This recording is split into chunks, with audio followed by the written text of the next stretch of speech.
కాదు రెండు కాదు లెక్కకు మిక్కిలి అపచారాలు కొండపై జరిగాయి. ఆచారాలంటే లెక్కలేని వారే కొండపై తిష్ట వేసుకుని కూర్చున్నారన్నది సీఎం చంద్రబాబు వాదన. అందుకే ఆడిందే ఆట పాడిందే పాట అన్నట్లుగా నిర్ణయాలు జరిగాయని, కథలు నడిచాయంటున్నారు. ఆగమ శాస్త్రం, ఆచార వ్యవహారాల పట్టింపు లేకపోవడం ఏమిటని ప్రశ్నిస్తున్నారు. కొడుకు చనిపోతే ధర్మారెడ్డి 12వ రోజునే ఎలా వస్తారంటున్నారు. గత 5 ఏళ్లలో జరిగింది ఏదీ తాము మర్చిపోలేదని గుర్తు చేస్తున్నారు.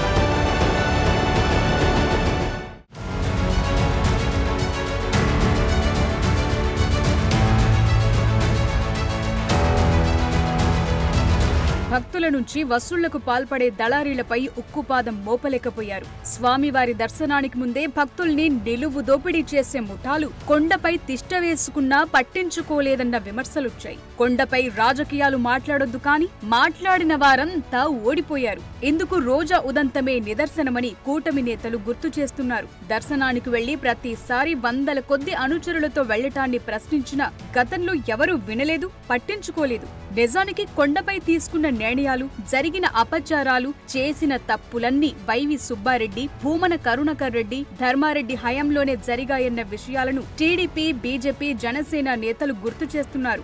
ఆగమ శాస్త్రం కాకుండా తమకు తోచిన శాస్త్రం ప్రకారం నిర్ణయాలు తీసుకోవటం, పనులు చీయటం ఇవన్నీ జరిగాయన్నది ప్రధాన ఆరోపణ. నిజానికి శ్రీవారిపై నమ్మకం ఉన్నవారే టీటీడీ పాలక మండలిలో ఉండాలి. అలా నమ్మకం లేనివారు ఆ పోస్టులు తీసుకోవద్దు. కానీ అదో స్వతంత్ర ప్రతిపత్తి కలిగిన ఆలయం, నిధులకు కొదవలేని ఆలయం కావటంతో కథ మారుతూ వస్తోందంటున్న వారు ఉన్నారు.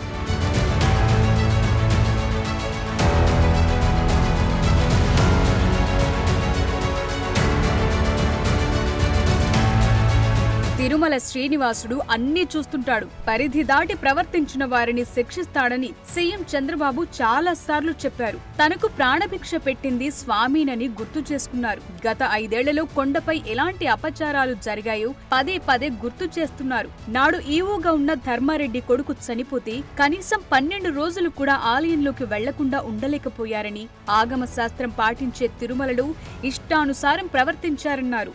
ఇదే విషయాన్ని డిప్యూటీ సీఎం పవన్ కళ్యాణ్ కూడా గుర్తు చేశారు. కొందరైతే పెళ్లిపీట లెక్కాల్సిన ధర్మారెడ్డి కొడుకు పత్రికలు పంచుతుండగా గుండెపోటుతో చనిపోయిన విషయాన్ని కూడా ప్రస్తావిస్తున్నారు. కొండపై తప్పుడు నిర్ణయాలు తీసుకోవటంతోనే దేవుడు శిక్షించాడని అంటున్నవారు ఉన్నారు. ప్రస్తుతం లడ్డు విషయంలో ఇంతలా దుమారం చెలరేగుతున్న నాడు ఈవోగా సుదీర్ఘకాలం టీటీడీలో కీలకంగా పనిచేసిన ధర్మారెడ్డి మాత్రం సైలెంట్ అయిపోయారు. నిజానికి నెయ్యి టెండర్ల విషయంలో ధర్మారెడ్డి కూడా కీలకంగా వ్యవహరించారన్న టాక్ వినిపిస్తోంది. ఇది కూడా చాలా డౌట్లను తెరపైకి తెస్తోంది. ఎవరినేసావు నువ్వు ఈవోని? ఏ సర్వీస్ అయినా ఎక్కడి నుంచి వచ్చాడు? మీరందరూ ఒకటి గుర్తుపెట్టుకోవాలి. వెంకటేశ్వర స్వామి దగ్గర హిందూ సాంప్రదాయ ప్రకారం ఇంట్లో ఎవరైనా చనిపోతే 1 year వెళ్ళాం. అది అపచారం. మా తండ్రి చనిపోయాడు, నేను సీఎంగా ఉన్నా, వెళ్ళలేదు 1 year. నేను బ్రహ్మోత్సవానికి కూడా పోయినట్లేదు ఆ సంవత్సరం. దట్ ఈజ్ మై ఆచారం. కొడుకు చనిపోతే 12 రోజు వస్తావా నువ్వు? అపవిత్రం కాదా? నీకు కాకపోవచ్చు, దేవునికి. అది ఒక ఆచారం. తిరుమల వెంకటేశ్వర స్వామి ఆస్తులను పరిరక్షించాల్సింది పోయి వాటిని పప్పు బెల్లాల్లా అమ్మడానికి గత పాలక మండలి ఎందుకు ఉత్సాహపడిందని AP deputy CM Pawan Kalyan ప్రశ్నిస్తున్నారు.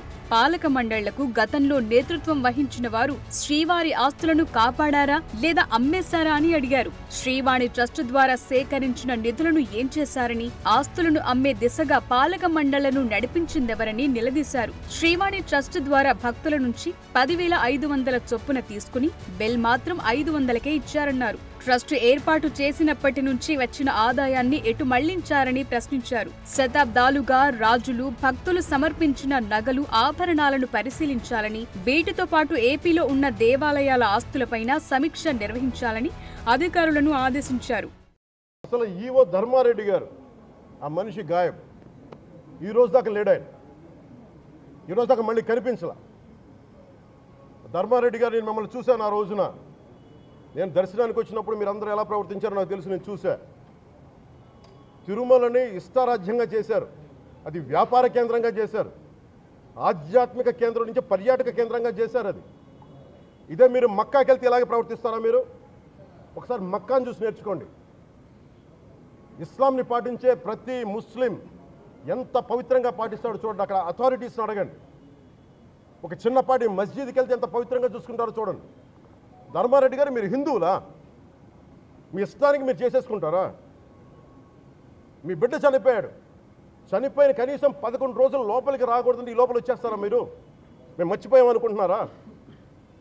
ఆగమ శాస్త్రం చెప్పింది మీకు ఇదేనా? అంటే గవర్నమెంట్ ఉద్యోగులైతే ప్రభుత్వం మీ నియమిస్తే మీ ఇష్టానికి చేసేసుకుంటారా? తిరుమల కొండపై అపచారాలు ఒకటైతే లెక్కకు మిక్కిలి అక్రమాలు జరిగాయన్నది మరో ప్రధాన ఆరోపణ. వాటిపై విజిలెన్స్ విచారణకు తాజా కూటమి ప్రభుత్వం ఆదేశించింది. అయితే టీటీడీ అన్నది స్వతంత్ర ప్రతిపత్తి కలిగిన సంస్థ అని, అందులోనే ఉన్న విజిలెన్స్ సిబ్బందితో విచారణ జరపాలి గాని బయట నుంచి అవసరం లేదని స్టే ఇవ్వాలంటూ నాడు టీటీడీ చైర్మన్ గా పనిచేసిన వైవి సుబ్బారెడ్డి హైకోర్టులో పిటిషన్ వేశారు. సో తాజాగా లడ్డూ కల్తీ విషయంలో ప్రభుత్వం ఏర్పాటు చేసిన సిట్లో నిజానిజాలు వెలుగులోకొచ్చే అవకాశాలున్నాయి.